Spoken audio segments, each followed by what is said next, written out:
Hello friends, मैं प्रियंका आर्य आप सबका आपके अपने चैनल लेट्स स्टार्ट स्टडी में बहुत बहुत स्वागत करती हूँ। जैसा कि आप सबको पता है, आपका सीटेट एग्जाम होने वाला है। उसके लिए हम सीटेट एग्जाम की प्रिपरेशन कर रहे हैं। तो आज आपको हम सीटेट एग्जाम के लिए हिंदी पेडोलॉजी का आपको जो पहला टॉपिक है अधिगम व अर्जन, उसके प्रीवियस ईयर क्वेश्चन पेपर लाए हैं। अभी हम क्या कर रहे हैं, सारे हर टॉपिक के previous year question paper solve कर रहे हैं, जिससे आपको समझ में आएगा कि इस टॉपिक से प्रीवियस ईयर में कैसे क्वेश्चन पूछे गए, जिससे आपको समझ में आएगा कि क्वेश्चन पूछे जाने का पैटर्न क्या है। इसके बाद जैसे एग्जाम डेट आ जाएगी बहुत पास में, तो हम आपको हर टॉपिक के important question, previous year question के साथ साथ इंपॉर्टेंट क्वेश्चन भी देंगे, जिससे क्या होगा कि आप एग्जाम में बहुत अच्छे स्कोर कर पाएंगे। तो चलिए आज हम पहले पढ़ते हैं प्रीवियस ईयर क्वेश्चन। तो ये हम पढ़े अधिगम व अर्जन में जो प्रीवियस ईयर में क्वेश्चन है, तो उसमें मोस्ट इंपॉर्टेंट क्वेश्चन जो उसको हम आज सॉल्व करेंगे। तो पहला क्वेश्चन है कि एल वाइगोत्स्की के अनुसार, ये आपके 4 पॉइंट दिए हुए हैं। आपको हमेशा याद रखेंगे कि सीटेट में क्या होता है कि आपको जो भी 4 ऑप्शन देंगे, तो कई बार हो सकता है कि आपको 2 ऑप्शन बिल्कुल सेम लगते हैं, या कई बार हो सकता है ऐसे कंडीशन में 2 ऑप्शन सही होते हैं। तो आप उसको उनमें क्या करना है, जो सबसे ज़्यादा सही, सबसे बेस्ट ऑप्शन होता है उसको चूज करना है। तो चलिए हम पढ़ते हैं पहला क्वेश्चन क्या है। पहला क्वेश्चन कह रहा है कि वाइगोत्स्की के अनुसार, वाइगोत्स्की ने क्या कहा था, भाषा चिंतन को निर्धारित करती है, भाषा चिंतन भाषा को निर्धारित करती है, भाषा व चिंतन एक दूसरे स्वतंत्र रूप से विकसित है, भाषा एक अर्जित योग्यता है। तो मैंने जब इसके थ्योरी आपको पढ़ाई थी, अगर आपने अभी तक थ्योरी का वीडियो नहीं देखा तो हमारे चैनल की प्लेलिस्ट में जाइए, हिंदी पेडोलॉजी की एक अलग प्लेलिस्ट बनी हुई है, वहाँ जाकर उस वीडियो की थ्योरी देख लीजिए, क्योंकि जब आप थ्योरी देख लेंगे तब आसानी से क्वेश्चन सॉल्व कर लेंगे। तो वाइगोत्स्की ने कहा था कि भाषा क्या होती है, अर्जित योग्यता है। क्योंकि वाइगोत्स्की ने क्या बताया था अपने सिद्धांत में, वाइगोत्स्की ने कहा था भाषा का जो अर्जन होता है ये समाज के साथ संपर्क का परिणाम है। तो भाषा कैसी योग्यता होगी, भाषा आपकी एक अर्जित योग्यता है। चलिए हम पढ़ते हैं आपका नेक्स्ट क्वेश्चन। नेक्स्ट क्वेश्चन क्या कह रहा है, भाषा अर्जन। भाषा अर्जन कैसे होता है, शिक्षक की आवश्यक उपस्थित की मांग पर। कह रहा भाषा अर्जन उसी कंडीशन में हो सकता है जब शिक्षक उपस्थित हो, या भाषा की कक्षा में ही संभव है। कह रहा है कि अर्जन क्या सिर्फ भाषा की कक्षा में ही संभव है, या अर्जन क्या होता है सहज और स्वाभाविक होता है, या अर्जन कैसा होता है प्रयासपूर्ण होता है। तो मैंने आपको बताया था अर्जन क्या होता है। अर्जन हम क्या करते हैं, जो किसी भी चीज़ का अर्जन क्या होता है, अनुकरण द्वारा जो हम सब सीखते हैं, हम समाज में जो चीज़ें सीखते हैं, ये सब क्या होता है, अर्जन होता है। अर्जन में किसी भी टीचर की, किसी एक्सपर्ट की ज़रूरत नहीं होती है। जैसे हम समाज में क्या रहते हैं, जैसे हम बच्चा छोटा होता है तो घर में चीज़ें सीखते हैं, तो उसको क्या किसी एक्सपर्ट की ज़रूरत होती है, या कोई टीचर तुरंत उसे जन्म से सिखाने लगता है, नहीं, वो चीज़ें सुन के, देख के, उनका अनुकरण अनुकरण करके सीखते हैं ना। तो भाषा अर्जन में क्या होता है, सहज व स्वाभाविक होता है। हर बालक में क्या होता है, हर बच्चे में सहज और स्वाभाविक रूप से भाषा अर्जन का गुण होता है। इस पॉइंट को याद रखना। अब चलिए अपना नेक्स्ट क्वेश्चन डिस्कस करते हैं। बच्चे भाषा सीखने की क्षमता के साथ पैदा होते हैं, यह किसका विचार है। तो किसने कहा था कि बच्चे में क्या होता है, भाषा सीखने की क्षमता जन्मजात होती है। तो वाइगोत्स्की ने, अब जैसे पढ़ते हैं कि वाइगोत्स्की ने क्या कहा था, वाइगोत्स्की ने कहा था कि भाषा समाज के साथ संपर्क का परिणाम है, और पावलोव तो इससे संबंधित ही नहीं है।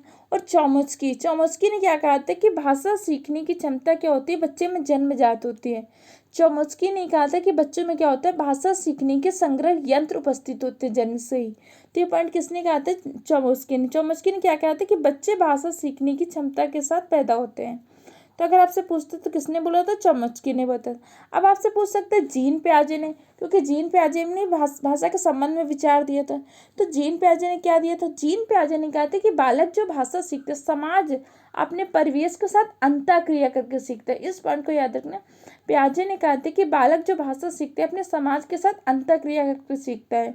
और आपके नोम चॉम्स्की ने क्या कहा था कि बच्चे में क्या होता है, भाषा सीखने की क्षमता जन्मजात होती है, क्योंकि उनमें क्या होता है, भाषा संग्रहणक यंत्र उपस्थित होते हैं। और आपके वाइगोत्स्की ने कहा क्या था, वाइगोत्स्की ने कहा था कि बच्चे की भाषा समाज के साथ संपर्क का परिणाम है। इन तीनों को याद रखना, ये तीनों मोस्ट इंपॉर्टेंट है, वाइगोत्स्की, चोम्स्की, जीन पियाजे। ये तीनों में क्या होता है, कोई ना कोई आपसे भाषा अर्जन के संबंध में पूछ लेता है। तो वाइगोत्स्की ने क्या कहा था, चोम्स्की ने क्या कहा था, पियाजे ने कहा था, इसको याद रखना। तो अगर कहेगा भाषा सीखने की क्षमता जन्मजात होती है, तो किसने बोला था, आपके चोम्स्की ने बोला। तो इसका आपका राइट आंसर क्या हो जाएगा, 3 हो जाएगा, नोम चॉम्स्की ने। चलिए हम अगला क्वेश्चन डिस्कस करते हैं। अगला क्वेश्चन कह रहा है भाषा अर्जन और भाषा अधिगम में महत्वपूर्ण अंतर क्या है।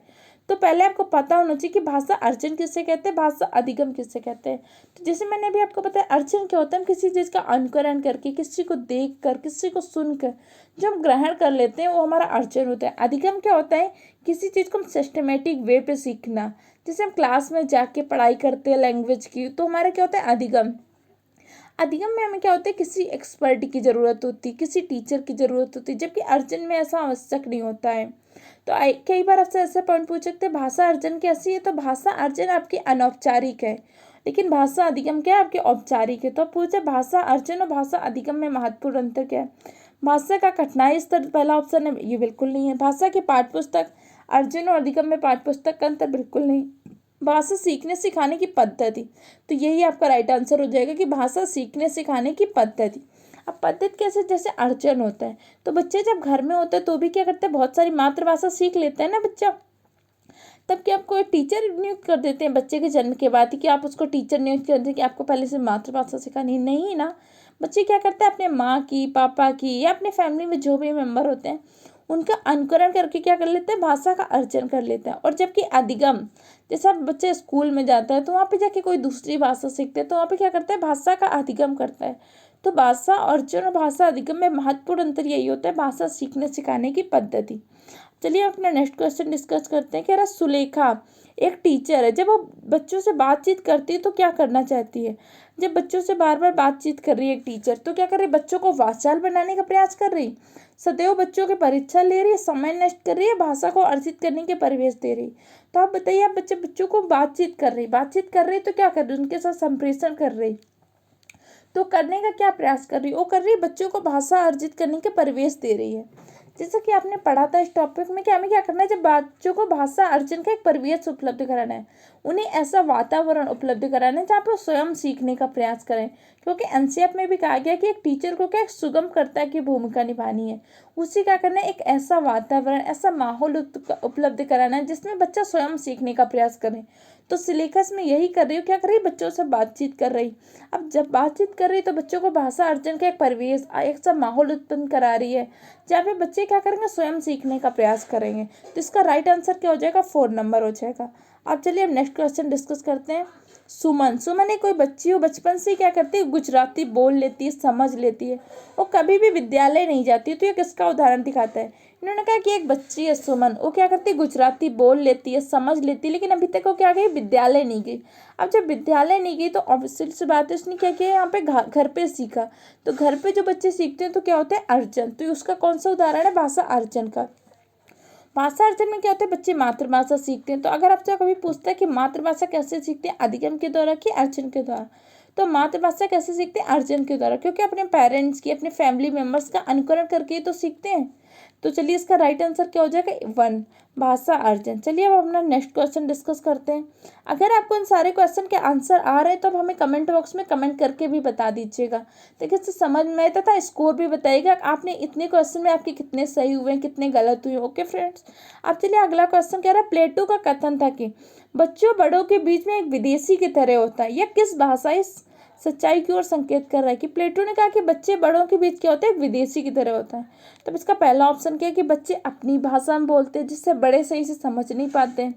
दूसरा ऑप्शन क्या है, बच्चे बड़ों से उम्र में छोटे होने के कारण अजनबी बने रहते हैं। तीसरा है, बच्चों की भाषा अपरिपक्व होती है। चौथा क्या, बच्चों की भाषा के प्रति बड़ों का दृष्टिकोण संकीर्णता से भरपूर होता है। तो आप बताइए, बच्चे भाषा के बीच में क्या होता है, अब विदेशी की तरह क्यों महसूस करते हैं। कि बच्चे छोटे होने का अजनबी बने रहते हैं, ऐसा तो कुछ नहीं होता। तो ये आपका क्या हो गया, गलत हो गया। बच्चों की भाषा अपरिपक्व होती है, ऐसा भी नहीं, जब बच्चे होते हैं तो उसमें भाषा का विकास होने लगता है, बिल्कुल भी अपरिपक्व तो होती नहीं है। तो ये भी आपका गलत हो गया। अब बच्चे भाषा के प्रति बड़ों का दृष्टिकोण संकीर्ण से भरपूर होता है, ये भी आपका पूरी तरह से सही नहीं है। तो क्या होता है, अगला आपका क्या है, बच्चे अपनी भाषा में बोलते हैं जिसे बड़े सही से समझ नहीं पाते हैं। उन्होंने कहा कि जब बच्चे प्राथमिक स्तर पे होते हैं तो बच्चे क्या करते हैं, अपने उम्र के, आपने देखा होगा कि जब बच्चे बाल्यावस्था में होते हैं तो क्या करते हैं, अपने आयु के बच्चों के साथ ज़्यादा बातचीत करना, उनके साथ खेलना ज़्यादा पसंद करते हैं। क्योंकि क्या होता है, उस टाइम पर उनके संवेग भी एक जैसे होते हैं, तो उनके बातचीत का स्तर भी एक जैसा होता है। तो बच्चे अपनी भाषा में बोलते हैं, इसीलिए कहते हैं कि जो एक टीचर को क्या करना है, बच्चों के साथ मित्र की तरह व्यवहार करना है। अगर आप उसके साथ टीचर की तरह व्यवहार करेंगे तो आपके साथ अपनी भावनाएं नहीं शेयर करेगा, और आप क्वेश्चन का आंसर पूछेंगे तो हो सकता है वो भी ना दे। तो इसके लिए आपको टीचर को क्या करना है, मित्र की तरह व्यवहार करना है। ये चीज़ें जो मैं आपको समझा रही हूँ इनको नोट कर लीजिए, ताकि अगली बार जब आप क्वेश्चन सॉल्व करेंगे तो इन सब का याद रखना है आपको। चलिए हम नेक्स्ट क्वेश्चन डिस्कस करते हैं। नेक्स्ट क्वेश्चन कह रहा है चॉम्स्की के अनुसार बच्चे भाषा सीखते हैं। चॉम्स्की ने कहा था बच्चे कैसे भाषा सीखते हैं। मैंने अभी बताया कि बच्चे भाषा कैसे सीखते हैं। चॉम्स्की ने कहा था कि बस भाषा अर्जन की क्षमता है, क्योंकि चॉम्स्की ने कहा कि बच्चों में भाषा अर्जन की क्षमता जन्मजात होती है। तो इसका आपका राइट आंसर कौन सा हो जाएगा, सेकंड हो जाएगा। चलिए हम नेक्स्ट क्वेश्चन डिस्कस करते हैं। अंतःवाक्य की संकल्पना किससे संबंधित है।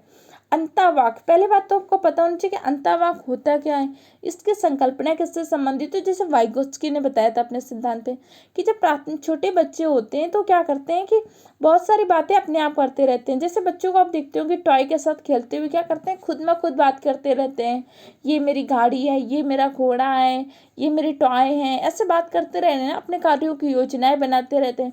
जैसे मैंने आपको एग्जाम्पल के थ्रू समझाया था कि जब बच्चे अपने होमवर्क करने के बाद बैग पैक करते हैं तो क्या सोचते हैं कि मैंने अपना, बोलते रहते, सिर्फ सोचते नहीं कि मैंने अपना साइंस का वर्क कंप्लीट कर लिया, मैंने अपनी मैथ का कर लिया, मैंने अपना पेन बॉक्स रख लिया। तो ये सब इनका क्या है, अंतःवाक्य। और अंतःवाक्य के बारे में किसने बताया, तो आपके वाइगोत्स्की ने बताया था। किसने बताया था, वाइगोत्स्की ने। अब चलिए हम नेक्स्ट क्वेश्चन डिस्कस करते हैं। भाषा और चिंतन में संबंध होता है, यह कथन कैसा है, सही है, आंशिक रूप से सही है, पूर्णतः गलत है, व्यर्थ का है। तो बताइए भाषा और चिंतन में क्या होता है, संबंध होता है। तो आप बताइए कैसा होगा। तो भाषा और चिंतन में संबंध होता है, ये कैसा कैसा आपका सही है। तो इसका राइट आंसर क्या हो जाएगा, 1 हो जाएगा।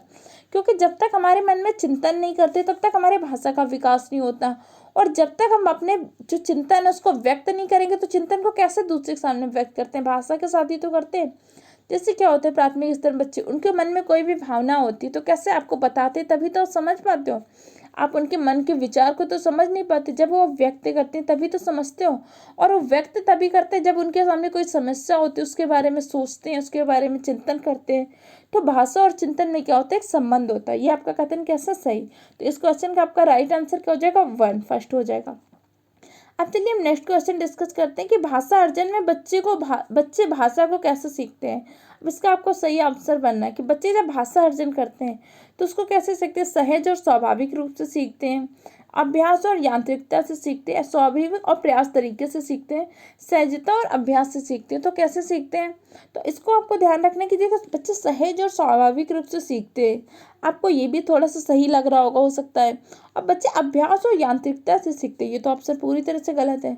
स्वाभाविक और प्रयास तरीके से सीखते हैं। अगर मान लीजिए आपको सीखने के लिए प्रयास ही बहुत करना पड़ा तो आपका अधिगम हो गया। जैसे क्या होता है, अर्जन, नॉर्मल चीज़ों के लिए हम अर्जन बहुत ज़्यादा प्रयास नहीं करते। जैसे आप क्या होते हैं, मम्मी पापा की आवाज़ सुन के बहुत चीज़ें हम ऐसे सीख जाते हैं ना, ये खाना, ये पानी है, इसके लिए बच्चे कोई बहुत प्रयास नहीं करते। तो ये भी ऑप्शन गलत हो गया। अब आपको इन दोनों ऑप्शन के बीच में चुनना है कि बच्चे सहज और स्वाभाविक रूप से सीखते हैं कि सहजता और अभ्यास से सीखते हैं। तो बच्चे क्या होते हैं कि सहजता और अभ्यास से सीखते हैं। तो आपका ये भी ऑप्शन गलत हो जाएगा। अब सहजता और अभ्यास से कैसे सीखते हैं कि बच्चे क्या होते हैं, उन्हीं वर्डों का बार बार उच्चारण करते रहते हैं ना, तो उस चीज़ को क्या करते हैं, अभ्यास करते हैं। जैसे बहुत सारे वर्ड होते हैं बच्चे गलत बोलते हैं तो पेरेंट्स समझाते हैं, नहीं बेटा इसको ऐसे नहीं ऐसे बोलना है, इसको ऐसे नहीं ऐसे बोलना है। तो धीरे धीरे क्या करते हैं, अभ्यास करके वो सीख जाते हैं। तो इस चीज़ को याद रखना है कि आपको इन दोनों में, जैसे आपको ये दोनों ऑप्शन सही लग रहे थे लेकिन उनमें भी आपको क्या करना है, सबसे बेस्ट ऑप्शन चुनना है। तो आपका सबसे बेस्ट ऑप्शन कौन सा रहेगा, 4th। तो इसका आंसर आपका क्या हो गया, 4th हो गया। अब चलिए आप अपना नेक्स्ट क्वेश्चन डिस्कस करते हैं कि भाषा सीखने में सामाजिक अंतःक्रिया का महत्वपूर्ण स्थान होता है। ये किसने बोला था कि भाषा सीखने में सामाजिक अंतःक्रिया का महत्वपूर्ण स्थान होता है। ये किसने बोला था, स्किनर ने, वाइगोत्स्की ने, चॉम्स्की ने, पियाजे ने। तो आपको पता है कि सामाजिक अंतःक्रिया का सिद्धांत किसने दिया था, वाइगोत्स्की ने दिया था। तो वाइगोत्स्की ने कहा था कि बच्चे जो भाषा सीखते हैं समाज के साथ संपर्क का परिणाम है। बालक जिसका सामाजिक परिवेश जितना अच्छा होता है वो उतनी अच्छी तरीके से भाषा सीखते हैं। आपके किसने बोला था, वाइगोत्स्की ने। वाइगोत्स्की ने कि बालक का जो प्राथमिक सामाजिकरण होता है कहाँ पे होता है, परिवार में होता है। उसके बाद द्वितीयक सामाजिकरण क्या होता है, उसके पास पड़ोस में, उसके विद्यालय में। क्योंकि बालक पहले क्या होता है, अपने परिवार के सदस्यों के संपर्क में आता है, उसके बाद उसके पास पड़ोस में, उसके विद्यालय में, मित्र में, इन सब के संपर्क में आता है। तो वाइगोत्स्की ने कहा कि बच्चे के अधिगम में, सीखने में क्या होता है, सामाजिक अंतःक्रिया का महत्वपूर्ण योगदान होता है। अब चलिए अगला क्वेश्चन डिस्कस कर लेते हैं। अगला क्वेश्चन कह रहा है बच्चे की भाषा समाज के साथ संपर्क का ही परिणाम है। ये किसका कथन है? अभी मैंने आपको बताया कि बच्चे की भाषा समाज के साथ संपर्क का परिणाम है। ये किसका कथन है? ये वाइगोत्स्की का है। किसका है? वाइगोत्स्की का। तो अब आपको पता होना चाहिए कि चोम्स्की ने क्या कहा था। चोम्स्की ने कहा था कि बच्चे में क्या होता है, भाषा अधिगम के जो यंत्र होते हैं या भाषा अधिगम की क्षमता होती है, ये जन्मजात होती है। आपको चोम्स्की और वाइगोत्स्की और पियाजे, इन्होंने भाषा के संबंध में क्या कहा, इसको हमेशा याद ही रखना है, क्योंकि इससे एक नया क्वेश्चन तो हर बार पूछा ही जाता है। अब चलिए हम अगला क्वेश्चन डिस्कस कर लेते हैं। भाषा अर्जित करने के स्थिति में बच्चे क्या करते हैं? जब बच्चे भाषा का अर्जित करते हैं तो उस स्थिति में बच्चे क्या करते हैं? भाषिक नियमों को स्वाभाविक रूप से रटते हैं। आप बताइए कि जब आप छोटे होते तो आप भाषा को क्या करते थे? रटते थे? नहीं, बिल्कुल नहीं रटते। एनसीईआरटी तो बिल्कुल हमेशा रटने के खिलाफ ही है, तो इसको रटने वाले ऑप्शन में तो आपको हमेशा कट ही करना है, गलत होते हैं। कभी कोई त्रुटि नहीं करते, ऐसा भी नहीं कि जब हम अर्जन करते तो कोई त्रुटि नहीं करते, बहुत सारी त्रुटियां होती हैं। अधिकतर त्रुटियां ही करते हैं, ऐसा भी नहीं कि हम जब अर्जन करते हैं तो सारी गलतियां ही करते हैं। जरूरी तो नहीं, हो सकता है कुछ चीज़ों में गलतियां कर रहे हैं, कुछ चीज़ों में गलतियां नहीं कर रहे, तो इसको तो आपको तुरंत पता चलेगा। इसका आंसर कौन सा होगा? फोर्थ होगा। भाषिक नियमों को स्वाभाविक रूप से ग्रहण कर लेते हैं। जब भाषा अर्जन करते हैं तो बच्चे क्या करते हैं? भाषिक नियमों को स्वाभाविक रूप से ग्रहण कर लेते हैं। अब चलिए हम अगला क्वेश्चन डिस्कस करते हैं। भाषा अर्जन के बारे में कौन सा कथन सही है? तो जैसे आपका दिया है, भाषा अर्जन कैसा होता है? सहज होता है, या परिवार में होता है, कठिन होता है, विद्यालय में होता है। तो आपको पता है भाषा अर्जन कैसा होता है? अत्यंत सहज होता है। ऐसा तो है नहीं कि परिवार में तो होता है। अब जैसे आप हो सकता है कि आपके परिवार में तो सबसे पहले भाषा अर्जन होता है, लेकिन ऐसा तो नहीं कि हम सिर्फ परिवार में ही भाषा अर्जन करते हैं, उसके बाद भी हम जाते हैं, बहुत सारी चीज़ें अच्छी होती हैं, हम जीवन पर्यंत अर्जन करते रहते हैं। जरूरत तो नहीं कि हर चीज़ हम सिर्फ सीखते हैं जब उस एक्सपर्ट के पास जाके, तभी बहुत सारी चीज़ें क्या होती हैं, हम किसी को देख के बहुत सारी चीज़ें हम सीख लेते हैं ना, किसी को देख के उसका अनुकरण करके, तो भाषा अर्जन सहज रूप से हो जाता है। ठीक है, ये कठिन होता है, ऐसा भी गलत है, या विद्यालय में होता है, ऐसा भी गलत है कि सिर्फ विद्यालय में होता है। हाँ, विद्यालय में भी कुछ चीज़ों का हम अर्जन कर लेते हैं, लेकिन सिर्फ विद्यालय में होता है, ये गलत है। चलिए, इस तरह से आज हमने इस टॉपिक के अधिगम व अर्जन के मोस्ट जो प्रीवियस ईयर में क्वेश्चन आए थे उनको सॉल्व कर लिया। इस तरह से आप हमारी सीरीज को रेगुलरली देखते रहिए। इससे पहले अगर आपने इसकी थ्योरी नहीं देखी तो हमारे चैनल के प्लेलिस्ट में जाके थ्योरी जरूर देख लीजिए, क्योंकि जब आप एक बार थ्योरी देख के इसको सीरीज को देखेंगे तो आपको सारी चीज़ें आसानी से समझ में आ जाएंगी। क्योंकि मैंने आपको कहा था किसी भी टॉपिक को पढ़ने से पहले उसकी थ्योरी पढ़ना बहुत ज़रूरी है, क्योंकि जब आप थ्योरी में आप पूरी चीज़ें समझ जाएंगे तब आपको क्वेश्चन आसानी से सॉल्व करते हैं। तो इस सीरीज को पूरा देखिए तथा इसमें जो चीज़ें आपकी नई लग रही हो तो उसके नोट्स बना लीजिए तथा उस सीरीज को जरूर देख लीजिए। तो अगर ये वीडियो आपको हेल्पफुल लग रही तो हाँ, वीडियो को लाइक करें तथा हमारे चैनल को सब्सक्राइब करें, जिससे क्या होगा कि हमारे चैनल में आने वाले सारे वीडियो के आपको नोटिफिकेशन मिलते रहेंगे।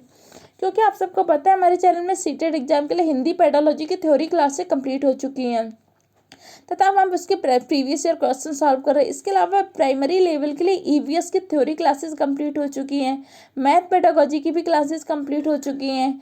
इसके अलावा इस टाइम पे हम सीटेट जूनियर लेवल साइंस की क्लासेस चल रही हैं। आप ये सारी क्लासें देखते रहिए तो अच्छे से रिवाइज करके अपने नोट्स बना के पढ़ाई करते रहिए। Okay friend, thank you for the watching the video.